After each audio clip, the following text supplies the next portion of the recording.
दोस्तों रुक करते हैं देश और दुनिया की खबरों की ओर। आदाब, मैं हसरुद्दीन, आप देख रहे हैं जलाल न्यूज़ 901 टीवी चैनल। जलाल न्यूज़ 901 टीवी चैनल सटीक खबरें दिखाता है, सही खबरें सही लोगों तक। तो आइए हम अवगत कराते चलें चैनल के माध्यम से इस वक्त की बड़ी खबर क्या आ रही है। तो हम वहीं आपके लिए बताना चाहेंगे, घाटी में एक बार फिर आतंकवाद सिर उठाने लगा है। बीते दिनों शिवखोड़ी जा रही बस पर आतंकियों ने गोलीबारी की थी, जिसमें 10 लोगों की मौत हो गई थी। केंद्र सरकार ने इसे लेकर जानकारी ली है और स्थिति की समीक्षा की है। दिल्ली में चल रहे बिजली और पानी के संकट के बीच दिल्ली सरकार में मंत्री आतिशी और आम आदमी पार्टी के राज्यसभा सांसद राघव चड्ढा ने जेल में बंद सीएम अरविंद केजरीवाल से मुलाकात की। जम्मू कश्मीर में आतंकी घटनाओं के बीच पीएम मोदी की रिव्यू मीटिंग, गृह मंत्री और एनएसए की बात। घाटी में एक बार फिर आतंकवाद सिर उठाने लगा है। बीते दिनों शिवखोड़ी जा रही बस पर आतंकियों ने गोलीबारी की थी, जिसमें 10 लोगों की मौत हो गई थी। सुरक्षा बलों लगातार सर्च अभियान में जुटे हैं। वहीं केंद्र सरकार ने भी इसे लेकर जानकारी ली है और स्थिति की समीक्षा की है। पीएम को स्थानीय प्रशासन द्वारा किए जा रहे प्रयासों के बारे में जानकारी दी गई। पीएम के जम्मू कश्मीर के एलजी मनोज सिन्हा से बात की और जम्मू कश्मीर के हालात का जायजा लिया। दुश्मन देश का उदाहरण नहीं देना, लेकिन पाकिस्तान की संसद में भारत के चुनाव पर क्यों छिड़ी चर्चा।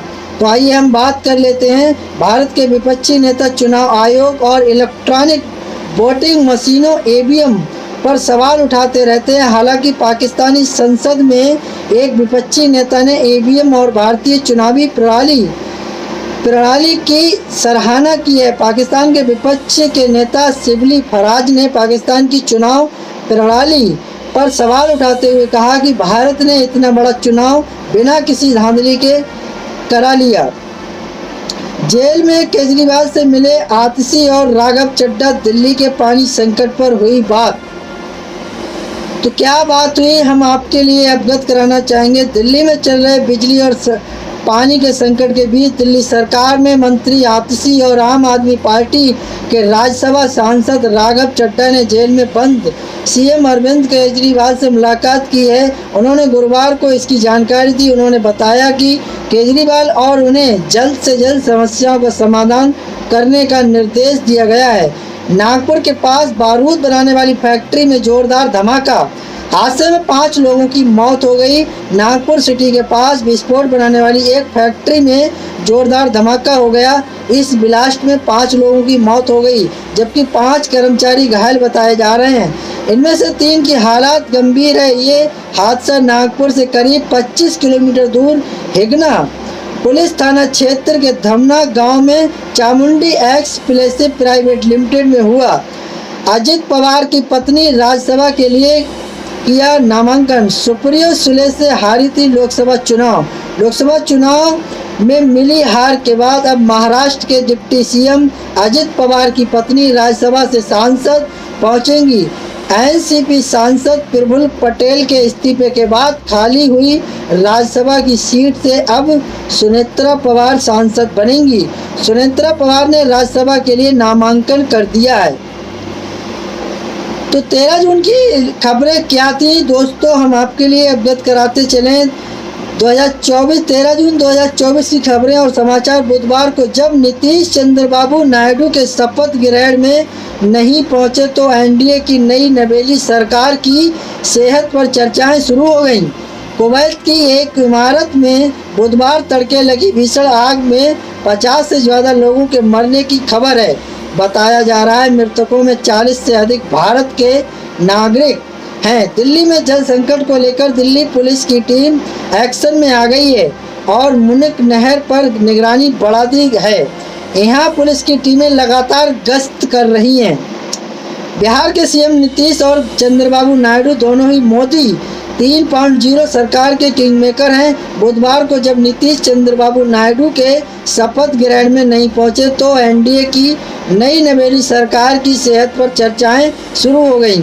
कुवैत की एक इमारत में बुधवार तड़के लगी भीषण आग में 50 से ज़्यादा लोगों की मरने की खबर है।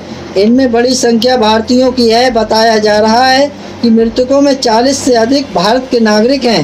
दिल्ली में जल संकट को लेकर दिल्ली पुलिस की टीम एक्शन में आ गई है और मुनिक नहर पर निगरानी बढ़ा दी है। यहाँ पुलिस की टीमें लगातार गश्त कर रही हैं। वहीं फटी OMR सीट को लेकर छात्रा आयुषी पटेल की दायर याचिका पर लखनऊ हाई कोर्ट में सुनवाई हुई है। सुनवाई के दौरान नेशनल टेस्टिंग एजेंसी NTA से आयुषी के सभी दस्तावेज और आयुषी की तरफ से मेल ID का प्रूफ जमा करवाया गया है, जिस पर NTA ने छात्रा को फटी हुई OMR सीट की तस्वीर भेजी थी। पढ़िए क्या किस प्रकार की है। तो आइए हम इससे कड़ियाँ जुड़ी हुई हैं, उन कड़ियों से अवगत कराते चले। चंद्रबाबू नायडू को आया नीतीश कुमार का फ़ोन, जानिए क्या हुई बात। शपथ ग्रहण से अनुपस्थित पर उठ रहे थे सवाल। बिहार के CM नीतीश कुमार बुधवार को चंद्रबाबू नायडू के शपथ ग्रहण में नहीं आए। नीतीश और चंद्रबाबू नायडू दोनों ही मोदी 3 पॉइंट सरकार के किंग मेकर हैं। बुधवार को जब नीतीश चंद्रबाबू नायडू के शपथ ग्रहण में नहीं पहुंचे तो NDA की नई नवेली सरकार की सेहत पर चर्चाएं शुरू हो गईं। कुवैत अग्निकांड वाली बिल्डिंग में ठूस कर रखे गए थे 196 मजदूर। सुबह 4 बजे फैली आग और धुएं ने नींद में ही ले ली जान। कुवैत की एक इमारत में बुधवार तड़के लगी भीषण आग में 50 से ज़्यादा लोगों के मरने की खबर है। इनमें बड़ी संख्या भारतीयों की है। बताया जा रहा है मृतकों में 40 से अधिक भारत के नागरिक हैं। कुवैत सरकार ने इस घटना में लापरवाही को जिम्मेदार ठहराते हुए बिल्डिंग मालिक और अन्य लोगों की गिरफ्तारी के आदेश दिए हैं। जगन्नाथ मंदिर के चारों ओर श्रद्धालुओं के लिए खोले गए उड़ीसा CM मोहन मांझी ने सत्ता संभालते ही पूरा किया पहला चुनावी वादा। किस प्रकार का चुनावी वादा पूरा किया। उड़ीसा के पुरी में श्री जगन्नाथ मंदिर के सभी चारों ओर के गुरुवार को एक बार फिर से खोल दिया गया है। इस मौके पर मुख्यमंत्री मोहन चरण मांझी ने जगन्नाथ मंदिर में पूजा अर्चना की। इस दौरान बालासोर से सांसद प्रताप चंद्र सारंगी और अन्य मंत्री भी मौजूद रहे। मुनिक नहर पर पेट्रोलिंग दिल्ली पुलिस की सख्ती। आज तक के स्टिंग ऑपरेशन के बाद टैंकर माफिया पर शुरू हुआ एक्शन।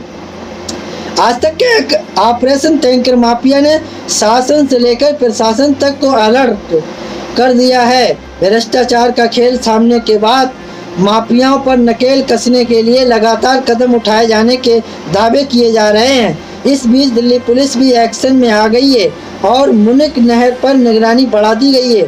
यहाँ पुलिस की टीमें बाइक से लगातार गश्त कर रही हैं। NTA पेशे करे नीट छात्रा आयुष पटेल की original OMR seat Lucknow high court ने दायर याचिका पर सुनाया फैसला।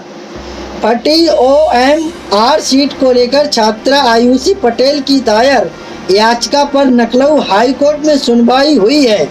सुनवाई के दौरान नेशनल टेस्टिंग एजेंसी NTA से आयुषी के सभी दस्तावेज और आयुषी की तरफ से मेल ID का प्रूफ जमा करवाया गया है, जिस पर NTA ने छात्रा को फटी हुई OMR सीट की तस्वीर भेजी थी। मैम ठगी का टारगेट है, 11 लाख लूटकर स्कैमर ने सुनाई दुख भरी दास्तान। दिल दे बैठी महिला। संघाई की एक महिला की पिछले साल मई में एक ऑनलाइन डेटिंग प्लेटफॉर्म पर चेन नाम के व्यक्ति से मुलाकात हुई थी। शख्स ने प्यार के जाल में फंसाकर महिला से लूट की, लेकिन इसके बाद स्कैमर ने एजेंसी दुख भरी दास्तान सुनाई कि महिला को उससे प्यार हो गया और वो ठगी में उसकी मदद करने लगी। दोस्तों, इससे सटीक खबरें थी, तो इन खबरों से भी हम आपके लिए अवगत करा रहे हैं। डेटिंग ऐप पर प्यार के जाल में फंसाकर लूट और ठगी के मामले आम हो चुके हैं। लोग लाखों गवा देते हैं, तब जाकर उनके सिर से प्यार का भूत उतरता है। लेकिन हाल में एक महिला के साथ जब ठगी हुई तब भी मानो उसे अकल नहीं आई और वो मोहब्बत में डूबी रही। चीन की 40 साल की महिला को एक स्कैमर से ऐसा प्यार हुआ कि खुद के साथ 11 लाख रुपए की ठगी के बावजूद वो अन्य लोगों को धोखा देने में उसकी मदद करने लगी। सवाल है कि उसने ऐसा क्यों किया। महिला से हुई 11,69,000 रुपयों की ठगी। दरअसल संघाई की हु नाम की इस महिला की पिछले साल मई में एक ऑनलाइन डेटिंग प्लेटफॉर्म पर चेन नाम के व्यक्ति से मुलाकात हुई थी। चेन ने हु के आगे खुद को बहुत अच्छा दिखाया और दावा किया कि उसके पास हाई रिटर्न वाला इन्वेस्टमेंट अकाउंट है। इसमें वो इन्वेस्ट के लिए राजी हो गई। इसके बाद जब हु ने अपना अकाउंट देखा तो उसे पता चला कि उसके साथ कुल 11,69,000 रुपये की ठगी हो गई है। स्कैमर ने सुनाई दुख भरी दास्तां। कमाल है कि इसके बाद भी चेन ने हु से कनेक्ट नहीं तोड़ा, बल्कि अपने काम को सही ठहराते हुए उसे एक दुख भरी दास्तां सुनाई। उसने कहा कि वो उत्तरी म्यांमार में एक स्मगलर गैंग में फंस गया है और चीन लौटने के लिए उससे ठगी का एक टारगेट पूरा करना है। महिला चीन में रहती थी और उससे मिलना चाहती थी। उसे ऐसे में चेन की असली पहचान जानने के बावजूद हु ने उसके साथ बातचीत जारी रखी और हु अब उसकी ठगी का कथित टारगेट पूरा करने के लिए दूसरों को लूटने में उसकी मदद करने लगी।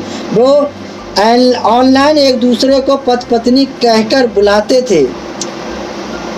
प्यार में अंधी होकर मानी सारी बातें। चेन ने वादा किया कि वो अपना कोटा पूरा करने के बाद चीन लौट आएगा। चेन ने उसे आश्वासन दिया कि जब तक वह कमीशन नहीं लेगी और पीड़ित की भूमिका बनाए रखेगी वो सेफ रहेगी। प्यार में अंधी हूँ चेन की सारी बातें मानने लगी, यहाँ तक कि वो बिना सोचे क्रैश बेड्रा और क्रिप्टो करेंसी कन्वर्जन के माध्यम से पैसा प्राप्त करने के लिए अपने अकाउंट का यूज करने लगी। पिछले सितंबर में एक झाओ नाम की अन्य पीड़िता से भी चेन ने 11 लाख रुपए की एक धोखाधड़ी की।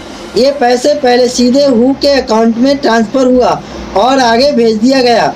महिला को हुई 2.5 साल की कैद। खुलासा हुआ तो पुलिस ने हु को पिछले साल 19 सितंबर को गिरफ्तार किया था। अपने मुकदमे के दौरान उसने अपने अपराध कबूल कर लिए और उसके परिवार ने झाओ को भी ठगी का पैसा वापस किया। 8 मई को जियाडिंग प्राइमरी पीपल्स कोर्ट संघाई ने हु को धोखाधड़ी का दोषी पाया। हालांकि खुलासा हुआ तो पुलिस ने हु को 19 सितंबर दौरान अपना अपराध कबूल किया। 8 मई को जियाडिंग प्राइमरी पीपल्स कोर्ट संघाई ने हु को धोखाधड़ी का दोषी पाया। हालांकि क्योंकि उसने अपराध से कोई लाभ नहीं उठाया था और फिर भी पीड़िता को मुआवजा दिया था, उसे 2.5 साल की कैद की सज़ा सुनाई गई और 30,000 मुआयना का जुर्माना लगाया गया। महिला ने स्कैमर को दी थी मात। इस तरह की धोखाधड़ी के मामले अक्सर सामने आते हैं, लेकिन संघाई के उत्तर में तटीय प्रांत जिज्ञासु के चंगासू की एक बांग नाम की महिला ने उसे ठगने वाले से बदला ले लिया था। 2020 में 2,20,000 मुआयना USD 30,000 का धोखा मिलने के बाद भी उसने स्कैमर के साथ 8 महीने तक चैट की। स्कैमर को धीरे धीरे उससे प्यार हो गया। मई 2021 में उसने दक्षिण पूर्व एशिया में रहने वाली अपराधी को मिलने के लिए चीन बुलाया। फिर वो पुलिस को उसके पास ले गई और उसे गिरफ्तार कर लिया गया। घाटी में एक बार फिर से आतंकी सिर उठाने लगा। बीते दिनों से खोली जा रही बस आतंकियों गोलाबारी की, जिसमें 10 लोगों की मौत हो गई। जैसा कि दर्शकों हमने आपके लिए बताया था, तो इस संकट में दिल्ली हादसे आम आदमी पार्टी सांसद राघव चड्ढा जेल में बंद CM अरविंद केजरीवाल से मुलाकात इस फेस पे की कि दिल्ली परेशान है पानी को लेकर।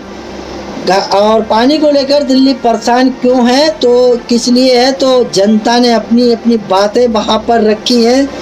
आज से आम आदमी पार्टी राज्यसभा सांसद राघव चड्ढा ने मुलाकात के बाद भी इसका सलूशन नहीं निकला। तो दर्शकों, ये वो खबरें थी जिनसे हमने आपके लिए अवगत कराया। मुझे उम्मीद है श्रोताओं आपके लिए खबर अच्छी लगी हो तो एक आगाज़ कीजिएगा, चैनल को लाइक शेयर सब्सक्राइब कीजिएगा। मैं इसी प्रकार की लेटेस्ट खबरें लेकर आपके समस्त हाजिर होता हूं। तो दोस्तों, खबरों में हमारे साथ बने रहने के लिए हमारे चैनल को इस तरह की तमाम खबरें देखने के लिए हमारे चैनल के लिए जलाल न्यूज़ 901 के लिए जो है सब्सक्राइब करें, जिससे कि जो है हर नोटिफिकेशन आप तक पहुंचता रहेगा। तो दोस्तों, मेरा खबर दिखाने का मकसद रहा लोगों के लिए जागरूक करना, ना कि किसी की भावनाओं को ठेस पहुंचाना। तो दोस्तों, हमारे साथ खबरों में बने रहने के लिए हमारे चैनल जलाल न्यूज़ 901 के लिए सब्सक्राइब करें, जिससे हर खबर आसानी से प्राप्त हो सके। जय हिंद।